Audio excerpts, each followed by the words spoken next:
ಉಳಿಸ್ಕೊಂಡು ಇನ್ನು ಮುಂದೆ ನನ್ನ ಕೈನಲ್ಲಿ ಬದುಕಿರೋದಕ್ಕೆ ಸಾಧ್ಯ ಇಲ್ಲ. ಎರಡರಲ್ಲೊಂದು ತೀರ್ಮಾನ ಆಗ್ಲೇಬೇಕು. ಛಾಯಾ, ಸುಮ್ನೆ ಏಕೆ ಈ ಮನೆ ವಾತಾವರಣ ಕಲಿತೀಯ? ಯಾವ ಕೊರತೆ ಆಗಿದೆ ನಿನ್ಗೆ ಈ ಮನೆಯಲ್ಲಿ? ಆಹಾ, ಯಾವ ಕೊರತೆನೂ ಇಲ್ಲ. ಅತ್ತೆ ಮಾವಂದ್ರ ಕಾಟ, ಮೈದ ನಾತಿ ಕಾಟ ಎಲ್ಲನೂ ದಯಪಾಲಿಸ್ಬಿಟ್ಟಿದ್ರಲ್ಲ, ಅದ್ರಲ್ಲೂ ನಿಮ್ಮ ತಮ್ಮನ ದೃಷ್ಟಿಯಲ್ಲಿ ನಾನೊಂದು ಕ್ಷುದ್ರ ಜೀವಿ ಆಗಿದ್ದೀನಿ.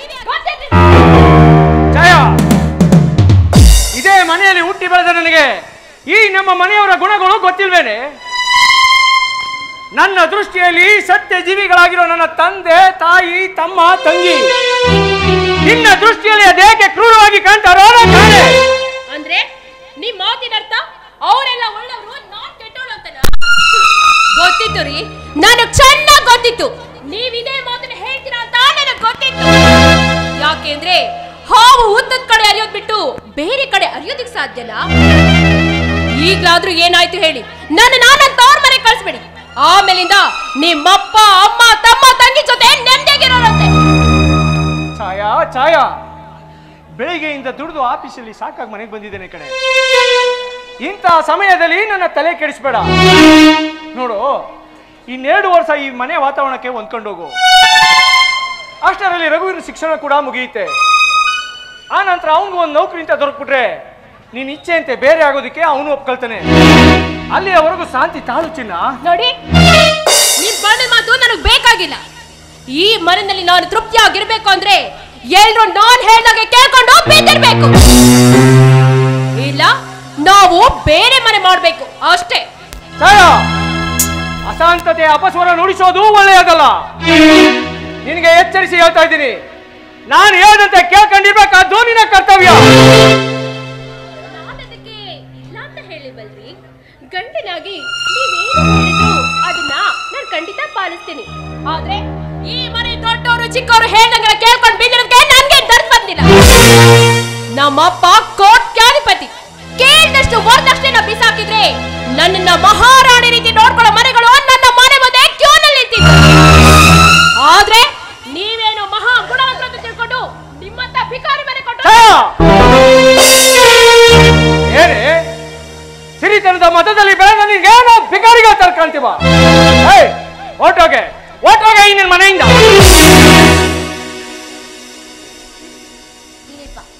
ನಿನಗೇನ್ ಬೋತ ಗೀತ ಬಡ್ದಿದ್ದೀನೋ? ಏನಾಗಿದೆ ನಿನ್ಗೆ? ಇನ್ನು ಏನಾಗ್ಬೇಕಮ್ಮ? ಆಗ್ಬಾರ್ದಲ್ಲ, ಅದು ಹೋಗಿದೆ. ಈ ಮನೆಯಲ್ಲಿ ಹಿರಿಯರು ಅಂತ ಹೇಳ್ಸ್ಕೊಳ್ಳೋ ನೀವೆಲ್ಲ ನನ್ನ ಪಾಲಿಗೆ ರಾಕ್ಷಸರಾಗಿದ್ದೀರಾ, ಮಹಾರಾಕ್ಷಸರಾಗಿದ್ದೀರಾ. ಯಾರಿಗೇನು ಮಾತಾಡ್ತಾ ಇದ್ದೇನೆ ಕಲ್ಪನೆ ಇದೆಯೋ ನಿನಗೆ? ಕುಡಿದು ಬಂದವನಂತೆ ಕಿರ್ತಾ ಇದೆಯಲ್ಲೋ ಕತೆ. ನಾನು ಕತ್ತೆ ಆಗಿದ್ದಿದ್ದೀರಪ್ಪ. ಇದುವರೆಗೂ ನೀವ್ ಹೇಳ್ದ ಕೇಳ್ಕೊಂಡು ಹೋಗ್ತಾ ಇದ್ದೆ. ನಾನೊಬ್ಬ ಉತ್ತಮ ಮನುಷ್ಯನಾಗಿದ್ದರೆ ಈ ನನ್ನ ಹೆಂಡತಿಯ ವ್ಯಕ್ತಿತ್ವಕ್ಕೆ ಎಂತ ಕುತ್ತು ಬಂದರೂ ತತ್ತಿನಂತೆ ಕಾಲ ಕಳೀತಾ ಇದ್ದೀರಪ್ಪ. ಅಪ್ಪ, ನೀವು ಹಿರಿಯರು, ನಿಮ್ಮಲ್ಲಿ ಹಿರಿಯರಲ್ಲಿ ಇರಬೇಕಾದ ಸ್ವಲ್ಪನಾದ್ರೂ ಗುಣಗಳಿದ್ದಾವೆ ನಿಮ್ಗೆ? ಆ ನಿಮ್ಮ ಚಿಕ್ಕ ಮಗ ರಘುವೀರ ಅಣ್ಣನ ಹೆಂಡತಿ ಆದವಳಿಗೆ ಸಿಕ್ಕಾಗ ಮಾತಾಡುವುದು ನಿಮ್ಮ ದೃಷ್ಟಿಯಲ್ಲಿ ನ್ಯಾಯವೇ? ಶ್ರೀಮಂತರ ಮನೆಯಲ್ಲಿ ಹುಟ್ಟಿ ಬೆಳೆದುಕೊಂಡ ಈ ನನ್ನ ಛಾಯಾ ಈ ಹಾಳು ಮನೆಯಲ್ಲಿ ಕೂಲಿ ಹಳ್ಳ ಬದುಕಬೇಕಾಗಿದೆ.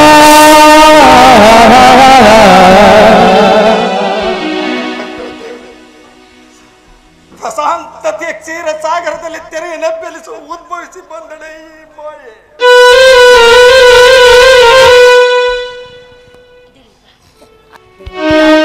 ಮಾತಾಡಿ ಹರಿದವ್ರ ಮನಸ್ಸಿಗೆ ಇಷ್ಟೊಂದು ನೋವು ಕೊಡ್ತೀಯ? ಈ ಮನೇಲಿ ಒಂದು ಸಣ್ಣ ಮಗು ಸಹಿತ ನನ್ನನ್ನೇನಮ್ಮ ಕೇಳ್ತೀರಾ? ನೀವೇನೇ ಕೇಳ್ತಿದ್ರು ನಿಮ್ಮ ಮಗನ ಹತ್ರ ಇಟ್ಕೊಳ್ಳಿ, ನನ್ನ ಹತ್ರ ಅಲ್ಲ. ಛಾಯಾ ತಾಯಿ ಚಿಕ್ಕವಳಾದ್ರೂ ಪರವಾಗಿಲ್ಲಮ್ಮ,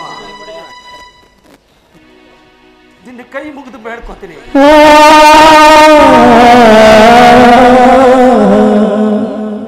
ಈ ನನ್ನ ಮನೆಯಾದರೂ ಹಾಲು ತುಂಬಿದ ಕೊಡದಂತೆ, ಹಾಲು ತುಂಬಿದ ಕೊಡದಲ್ಲಿ ಒಂದೇ ಒಂದು ಅರಳು ಉಪ್ಪು ಬಿದ್ದರೆ ಸಾಕಲ್ಲ.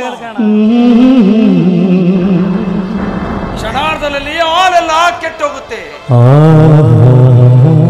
ಅದನ್ನ ತಿರುಗಿ ಮತ್ತೆ ಪರಿಶುದ್ಧಗೊಳಿಸಬೇಕಾದ್ರೆ ಸೇರು ಸೇರು ಗಟ್ಟಲೆ ಸಕ್ಕರೆ ಸುರಿದ್ರೂ ಸಾಧ್ಯವಿಲ್ಲಮ್ಮ.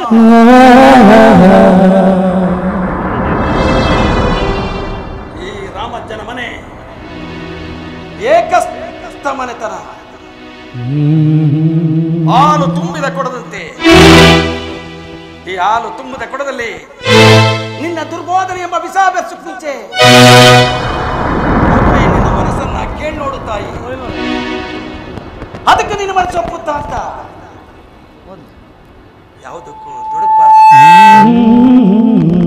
ಮನಸ್ಸಾದವರು ಸಾರ ಸಾರ ವಿಚಾರ ಮಾಡಬೇಕು ತಾಯಿ. ಅಪ್ಪ, ಸಾರ ಸಾರ ವಿಚಾರ ಮಾಡೋ ಪ್ರಮೇಯ ಈಗ ಮುಗಿದು ಹೋಗಿದೆ. ನಿಮ್ಮ ದೃಷ್ಟಿಯಲ್ಲಿ ನಿಮ್ಮ ಚಿಕ್ಕ ಮಗ ಏನೇ ತಪ್ಪು ಮಾಡಿದರು ನಿಮ್ಮ ಹೊಟ್ಟೆಗೆ ಹಾಕಿಕೊಳ್ಳುವುದು ನಿಮ್ಮಿಬ್ಬರಿಗೂ ಕೆಟ್ಟ ಚಟವಾಗ್ಬಿಟ್ಟಿದೆ. ಅಂದ ಮೇಲೆ ಮಾತು ಬೆಳೆಸೋದ್ರಲ್ಲಿ ಏನಿದೆ? ಇನ್ನು ಮುಂದೆ ರಘುವೀರನಿಗಿದೆ, ನನಗಿದೆ. ನೀವಿಬ್ರು ಬಾಯಿ ಮುಚ್ಕೊಂಡು ಸುಮ್ಮನೆ ಇದ್ಬಿಡಿ. ಮಾತಾಡ್ಬೇಡಪ್ಪ. ರೇಣುಕಾ, ಹೆಚ್ಚಿಗೆ ಮಾತನಾಡಲು ನಾನು ನಿನಗೆ ಅವಕಾಶ ಕೊಡ್ತಾರೆ. ಗಾಳಿಯಿಂದ ನಿಶ್ಚಯವಾದನಾದ ಈ ನಿನ್ನ ಮಗನೊಡನೆ ಹೆಚ್ಚಿಗೆ ಮಾತನಾಡಲು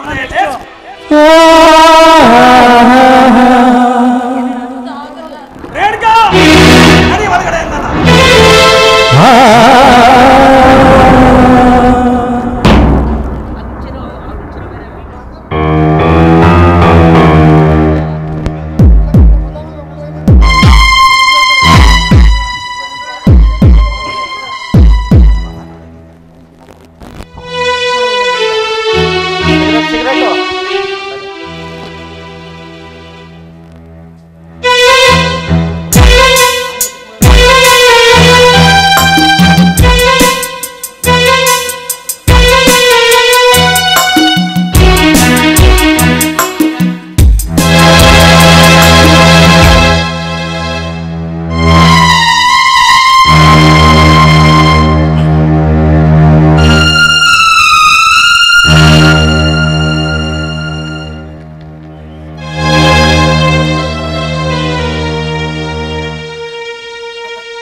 ಅಣ್ಣ, ಅಣ್ಣ,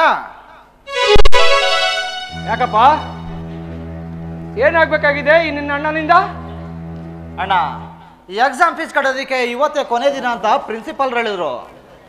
ಅದಕ್ಕಾಗಿ ಒಂದು 5,000 ರೂಪಾಯಿ ಕೊಡೋಣ. ನಾನು ಎಕ್ಸಾಮ್ ಫೀಸ್ ಕಟ್ಬರ್ತೀನಿ. ರಘು, ಇನ್ನು ಮುಂದೆ ನಿನಗೆ ನನ್ನಿಂದ ಒಂದು ನಯ ಪೈಸಾ ಕೂಡ ದೊರೆಯಲ್ಲ. ಏಯ್, ನಿನಗೆ ಗುರಿ ಹಿರಿಯರ ಪರಿಚಯವಿದೆಯೇನು? ಹೊತ್ತಿಗೆಯಾಗಿ ಬಂದವಳಿಗೆ ಸಿಕ್ಕ ಸಿಕ್ಕ ಹಾಗೆ ಮಾತನಾಡೋದಕ್ಕೆ ಅವಳನ್ನೇ ನೀ ಮನೆ ದಾಸಿ ಅಂತ ತಿಳಿದಿದೆಯೇನು? ಕಂಡ, ಯಾರಿಗಾಗಿ ನುಡಿಯುತ್ತಿರುವೇಣ ನಿನ್ನ ಮಾತುಗಳನ್ನ? ಕಠೋರ ಖಡ್ಗದ ಅಲುಗಿನಂತೆ ಜಳಿಸುತ್ತಿರುವ ಈ ಗಟ್ಟಿ ಶಬ್ದಗಳು ನಿನ್ನವೇನಣ್ಣ?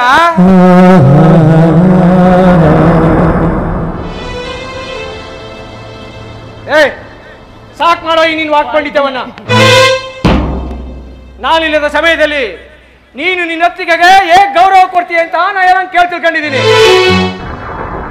ನೋಡ, ಇನ್ನು ಮುಂದೆ ನನ್ನಿಂದ ನಿನಗೆ ಒಂದು ನಯಾ ಪೈಸಾ ಕೂಡ ದೊರೆಯಲ್ಲ. ಇನ್ನು ಮುಂದೆ ನಿನ್ ದಾರಿ ನೀನ್ ನೋಡ್ಕೋ, ನನ್ನ ದಾರಿ ನಾನು ನೋಡ್ಕೊಳ್ತೀನಿ. ಅಣ್ಣ, ದಯವಿಟ್ಟು ಹಂಗನ್ಬೇಡ ಅಣ್ಣ, ಹಂಗನ್ಬೇಡ. ಇಲ್ಲಿಯವರೆಗೂ ಕಷ್ಟಪಟ್ಟು ಅಭ್ಯಾಸ ಮಾಡಿದ ನನ್ನ ಶ್ರಮ ಎಲ್ಲವೂ ಹೊಳೆಯಲ್ಲಿ ಹೋಮ ಮಾಡ್ದಂತಾಗುತ್ತಣ್ಣ.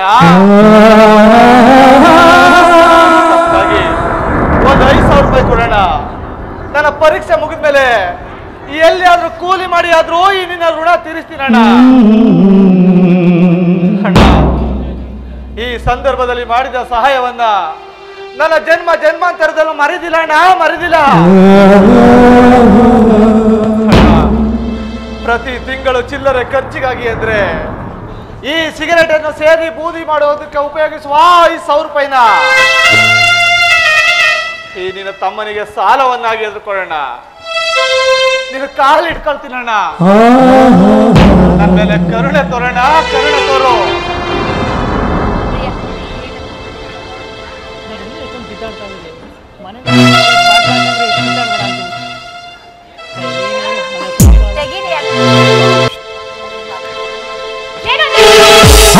ನಿನ್ನವನಾದರೂ ಅತ್ತಿಗೆ ನಿನ್ನವನೇನೋ ಅಣ್ಣನ ಹೃದಯದಲ್ಲಿ ನೀನಿದ್ದರು ಹತ್ತಿಗೆ ಮನಸ್ಸು ಇಲ್ಲದವಳು ಕ್ರೂರಿಯಾದಳು.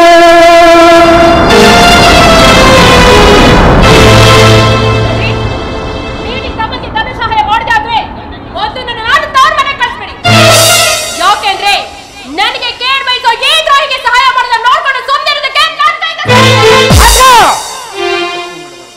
ಸಾಕು ಮಾಡಮ್ಮ ನಿನ್ನ ಕುಟಿಲ ದುರ್ಬೋಧನೆಯನ್ನ.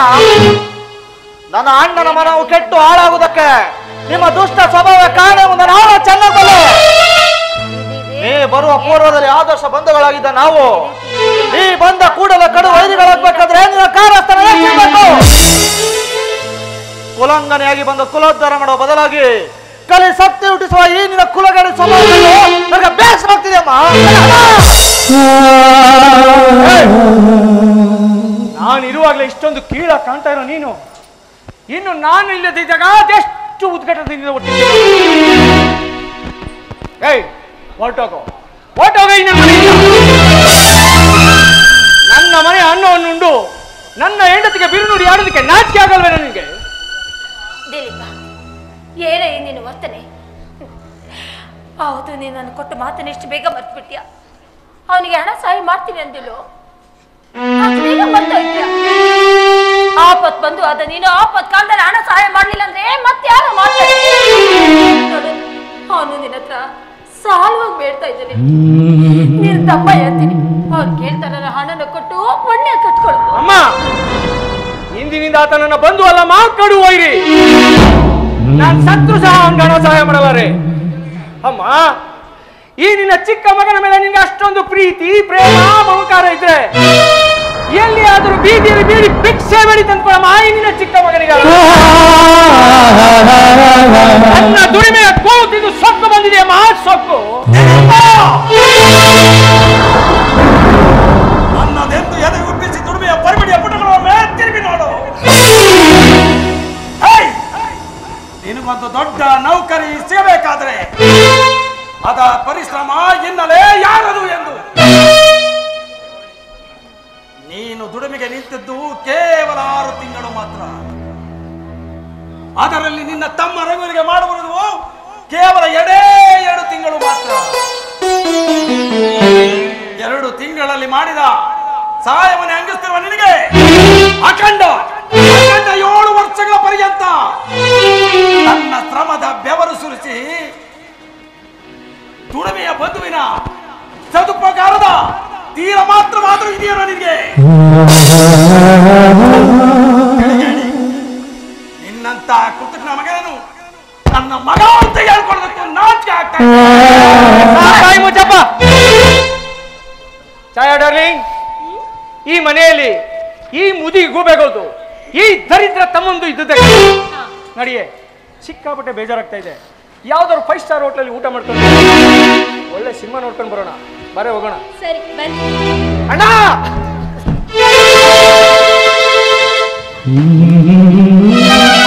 ನೋಡ್ರಿ, ಚಿಕ್ಕಮಗನ ಮೇಲೆ ಪ್ರೀತಿಯಿಂದ ಮನೆಯಲ್ಲಿರೋ ಯಾವ್ದಾದ್ರು ವಸ್ತುನ ಮೋರಿ ನಿಮ್ ತಂದೆ ತಾಯಿ ಹಣ ಕೊಟ್ಬಿಡ್ತಾರೆ. ಅವರಿಬ್ರಿಗೂ ಸರಿಯಾಗಿ ಬುದ್ಧಿವಾದ ಹೇಳಿ. ಮನೇಲಿರೋ ಒಂದ್ ವಸ್ತು ಕಮ್ಮಿ ಆದ್ರೂ ನಾನ್ ಸುಮ್ಮನೆ ಇರೋಲ್ಲ. ಅಪ್ಪ, ನಾನಿಲ್ಲದ ಸಮಯ ಸಾಧಿಸಿ ನನ್ನ ಈ ಮನೆಯ ಯಾವುದಾದರೂ ಒಂದು ವಸ್ತುವನ್ನು ಮಾರಿ ಹಣ ಆದರೆ ನಿಮಗೆ ನನ್ನ ನಾಣಿಯಾಗಿದೆ. ನಾನಿನ್ ಬರ್ತೀನಿ. ಜೀವನ ನಾಟಕ ರಂಗ, ಆ ದೇವನ ಚದುರಂಗ, ಇಲ್ಲಿ ಯಾರಿಗೂ ಯಾರೂ ಇಲ್ಲ, ಅನುಬಂಧಕ್ಕೆ ಅರ್ಥವೇ ಇಲ್ಲ. ಜೀವನ ನಾಟಕ ರಂಗ, ಆ ದೇವನ ಚದುರಂಗ, ಇಲ್ಲಿ ಯಾರಿಗೂ ಯಾರೂ ಇಲ್ಲ, ಅನುಬಂಧಕ್ಕೆ ಅರ್ಥವಿಲ್ಲ, ಅನುಬಂಧಕ್ಕೆ ಅರ್ಥವಿಲ್ಲ, ಅನುಬಂಧಕ್ಕೆ ಅರ್ಥವಿಲ್ಲ. ಬಿಡೋ ಕಾಲ್ನ ಹಣ ಕೊಡುತ್ತಾರೆ, ಕಾಲ ಬಿಡೋದಿಲ್ಲ. ಬಿಡೋ ಕಾಲ ಬಿಡಲ್ಲ ನನ್ನ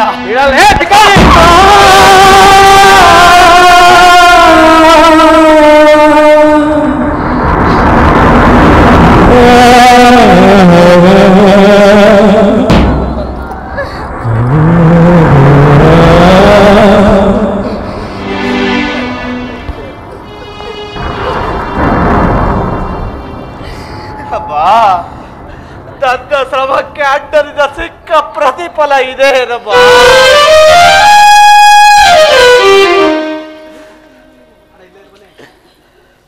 ಅಳ್ಬೇಡ ರಘು, ಅಳ್ಬೇಡ ಕಣೋ.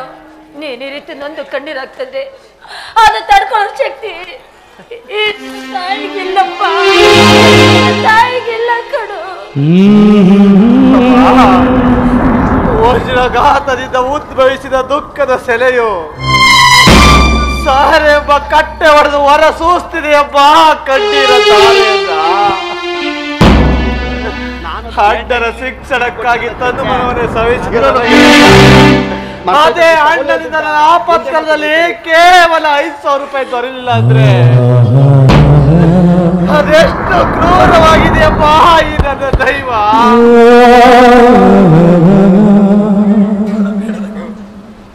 ಬೇಡ, ನಿನ್ನ ಶ್ರಮಕ್ಕೆ ನನ್ನಿಂದ ತಕ್ಕ ಪ್ರತಿಫಲ ದೊರೆತೇ ಇದ್ರು ಬಳೆ ಹೊಡಿ ಟೈಮ್ಗೆ ಭಗವಂತ ಕೊಟ್ಟೇ ಕೊಡ್ತಾನಪ್ಪ. ಅಪ್ಪ, ನೀವು ಅಳ್ಬೇಡ ಅಳ್ಬೇಡ ಅಂತ ನೀವೆಷ್ಟೇ ಹೇಳಿದ್ರು ಆತ್ಮದುಸಿರೋ ಅಲ್ಲುವಂಥದ್ದು ಇಲ್ಲಿ ಅಪ್ಪ, ಹೇಗಾದ್ರು ಮಾಡಿ ಎಲ್ಲಾದ್ರೂ ಒಂದು 5,000 ರೂಪಾಯಿ ಕೊಡ್ಸಪ್ಪ. ಅಯ್ಯೋ ರಘು,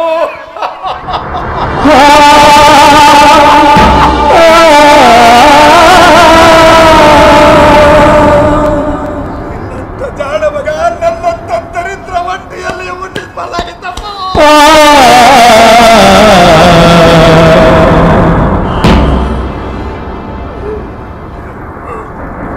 ವಿಷ ತೆಗೆದುಕೊಂಡು ಪ್ರಾಣ ಬಿಡಬೇಕೆಂದ್ರು ಬಿಡಿಗಾಸು ಸಿಗದ ಏನಿಲ್ಲ ತಂದೆ ನಿನ್ನ ಪಾಲಿಗೆ ಇದ್ರು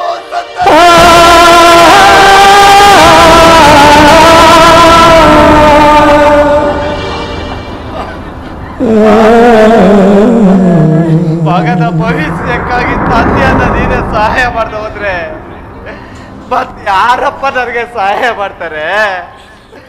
ಅಪ್ಪ, ಹೇಗಾದ್ರು ಮಾಡಿ ಎಲ್ಲಾದ್ರೂ ನನಗೆ 5,000 ರೂಪಾಯಿ ಕೊಡ್ಸಪ್ಪ.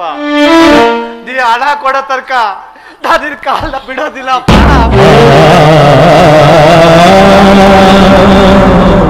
ಅಪ್ಪ, ನನ್ನ ಪರೀಕ್ಷೆ ಹಾಳಾಗೋಗುತ್ತಪ್ಪ. ಹಣ ಕೊಡಪ್ಪ, ಹಣ ಕೊಡ್ಸು.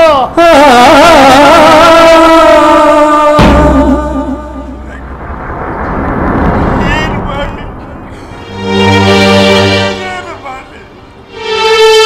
ನನ್ನ ಮಗನ ಶ್ರಮ ನಿರರ್ಥಕವಾಗಬಾರದು.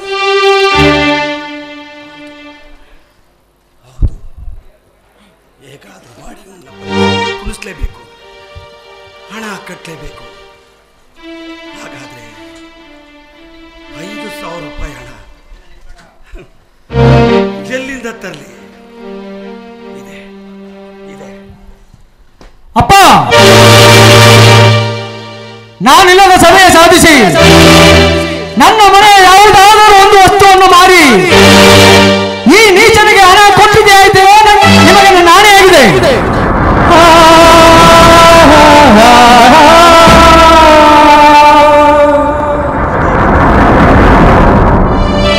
ಯಾವುದೇ ಒಂದು ವಸ್ತುವನ್ನು ಮಾರಕೂಡದು ಎಂದು ಇದೀಗ ಹಿರಿಯ ಮಗಾಣೆ ಮಾಡಿ ಹೋಗಿದ್ದಾನೆ. ನಾನೇನ್ ಮಾಡ್ಲಿ?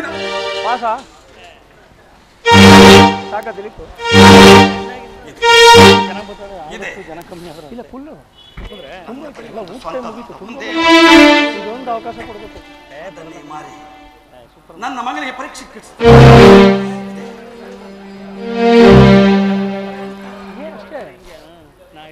ಜಾಸ್ತಿ ಇಲ್ವಲ್ಲ.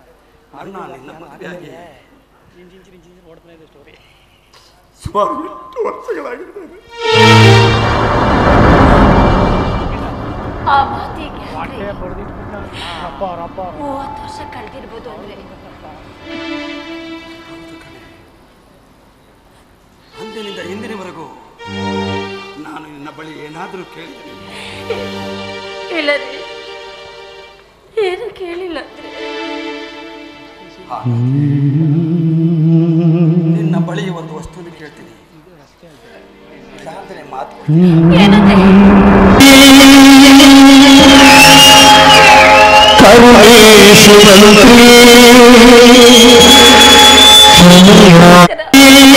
ನನ್ನ ಸರ್ವಸ್ವನೇ ದಾರಿ ಎತ್ತಿದ್ದೀನಿ.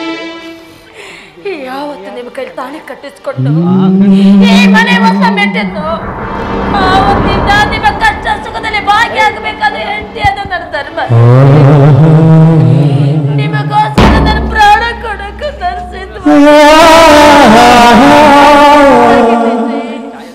ಹೇಳ್ರಿ ಹೇಳ್ರಿ, ನಿಮ್ಮ ಪಾದದಾಡಿಗ ಸತ್ಯ ಹೇಳಿ ಅಂದ್ರೆ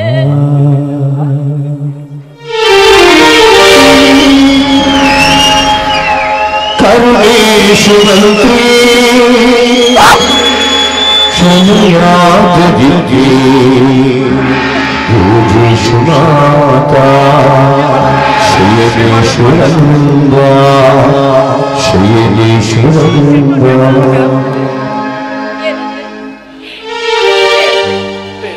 ನಿಮ್ಗೋಸ್ಕರ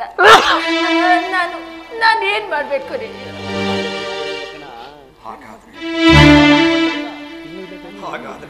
ಹಾಗಾದ್ರೆ ಬಿಚ್ಚಿ ಕೊಡುವ ನಿನ್ನ ಕರುಣಿನ ಮಾಂಗಲ್ಯ.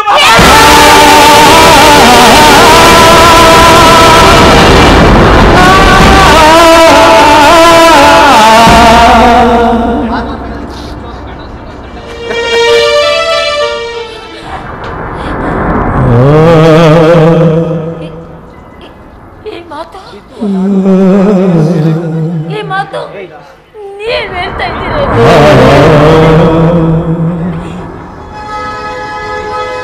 ಸುತನ ಶಿಕ್ಷಣಕ್ಕಾಗಿ ಕಣ್ಣೆದ್ರಿಗೆ ಜೀವಂತ ಬದುಕಿರ್ಬೇಕಾದ್ರೆ ತಾಳಿ ನಾವು ಬೀಸ್ಕೊಡು ಅಂತ ಕೇಳ್ತಾರೆ. ಆಗ್ರಿ ಒಪ್ಪ. ಹೆಣ್ಣಿನ ಕೊಳ್ಳಲ್ಲಿ ತಾಳಿ ತೆಗೆದು ಒಂದೇ ಸಲ ಅದು ಮುತ್ತಿದ ತನ್ನ ಕೇಳ್ಕೊಂಡಾಗ ನನ್ನ ಗಂಡ ಜೀವಂತ ಬದುಕಿರ್ಬೇಕಾದ್ರೆ ನನ್ನ ಕಟ್ಟಿನ ತಾಳಿ ನಾವು ಬೀಸ್ಕೊಡು ಅಂತ ಕೇಳ್ತಾ ಇದ್ದೀನಿ. ನಿಮ್ಮ ಮನಸ್ಸಾಕ್ಷಿ ಅದು ಆಗ್ರೆ ಒಪ್ಪತ್ತೆ.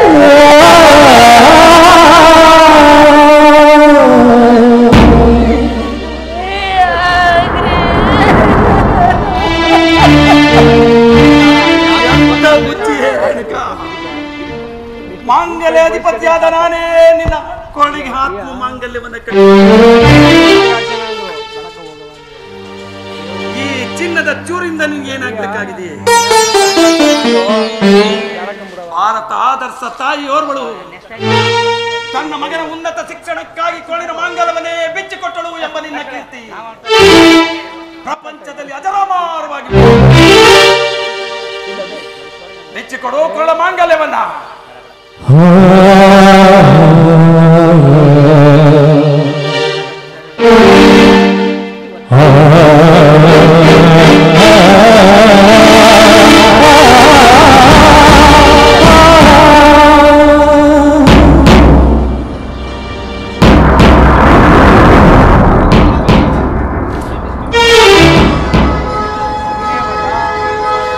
ಸುತನ ಶಿಕ್ಷಣಕ್ಕಾಗಿ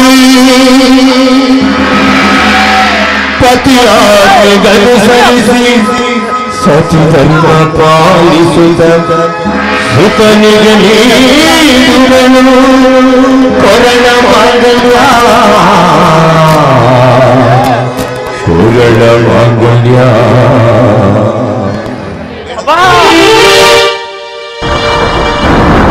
ಬೇಡಪ್ಪ ಬೇಡ, ನಿನ್ನ ಒಡಲಲ್ಲಿ ಹುಟ್ಟಿದ ಮಗನಾಗಿ ಹಡೆದಪ್ಪನ ಮಾಂಗಲ್ಯ ಮಾರಿ ನಾನು ಯಾವ ಸತ್ಕೀರ್ತಿ ಸಾಧಿಸ್ಲಪ್ಪ. ನನ್ನ ವಿದ್ಯಾಭ್ಯಾಸ ಅರ್ಧಕ್ಕೆ ನಿಂತೋದ್ರೆ ಚಿಂತೆ ಇಲ್ಲಪ್ಪ. ನಾನಿದ್ದೊಬ್ಬ ನಿಮ್ಮ ಮರ ನೋಯ್ತಾರೆ.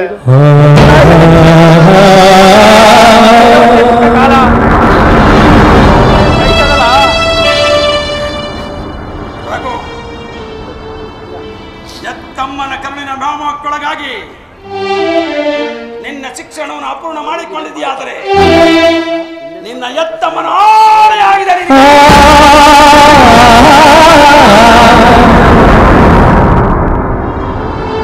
ಬೇಡಪ್ಪ ಬೇಡ. ಮಾತೆಯ ಮಾಂಗಲ್ಯ ಮಾರಿ ನಿನ್ನ ಸತ್ಪುತ್ರನ ವ್ಯಕ್ತಿತ್ವಕ್ಕೆ ಕಳಂಕ ತಲ್ಲ. ದಯವಿಟ್ಟು ನನ್ನನ್ನು ಕ್ಷಮಿಸ್ಬಿಡಪ್ಪ.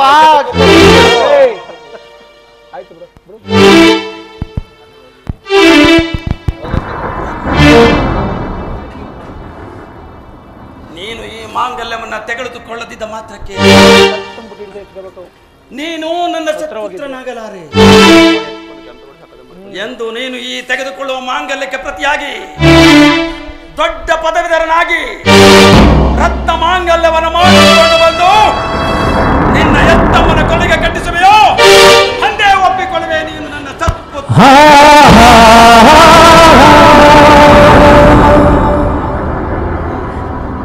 ಸುಮ್ಮನೆ ತೆಗೆದುಕೋ ಈ ಮಾಂಗಲ್ಯವನ್ನ.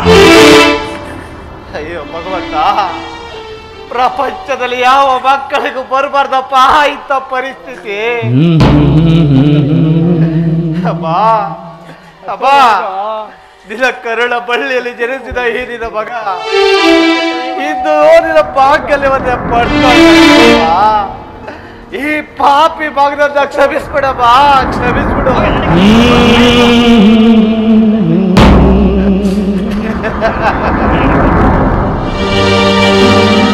ವಿಪದ ತ್ಯಾಗವನರಿತು ಮಾತೆಯ ಮಮತೆಯ ನರಿತು ಸತ್ಪುತ್ರ ನೀನಾಗಿ ಅತಿ ಫಲಿತರಿಂದರಬೇಕು ರತ್ನ ಮಾಂಗಲ್ಯ ರತ್ನ ಮಾಂಗಲ್ಯ.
ಮುತ್ತೈದೆ ಹೆಣ್ಣು ಬರೀ ಕುತ್ತಿಗೆಯಲ್ಲಿದ್ರೆ ಅದು ಗಂಡಂಗೆ ಒಳ್ಳೇದಾಗೋದಿಲ್ಲ ರೀ.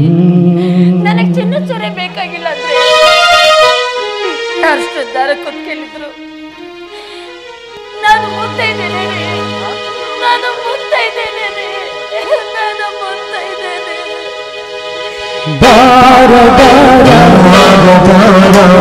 ಅರ್ಶಿನ ದಾರ ಹೆಣ್ಣಿನ ಬಾಡಿಗೆ ಇದುವೆ ಆಧಾರ. ದಾರ ದಾರ ಅರ್ಶಿನ ದಾರ ಹೆಣ್ಣಿನ ಬಾಡಿಗೆ ಇದುವೆ ಆಧಾರ.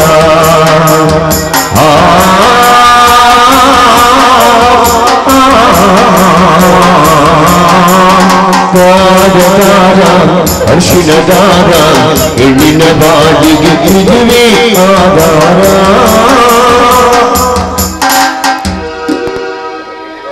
ಏನು ಜೊತೆಯಲ್ಲಿ ಇರುವೆ ನಿನ್ನ ನೆರಳಿನ ಕಾಗಿರುವೆ. ಕೊರಗದಿರು ಮರುಗದಿರು ಹಾಯಾಗಿ ನೀರು.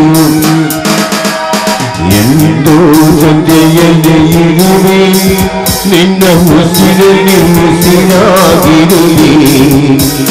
ನೋವುಗಳು ನನಗಿರಲಿ ಆನಂದ ನಿಲಯಾಗಲಿ. ನಗುವಿನ ಹೂಗಳ ಮೇಲೆ ನಡೆಯುವ ಭಾಗ್ಯ ನನಗಿರಲಿ ನೋಡುವ ಭಾಗ್ಯ ನನಗಿರಲಿ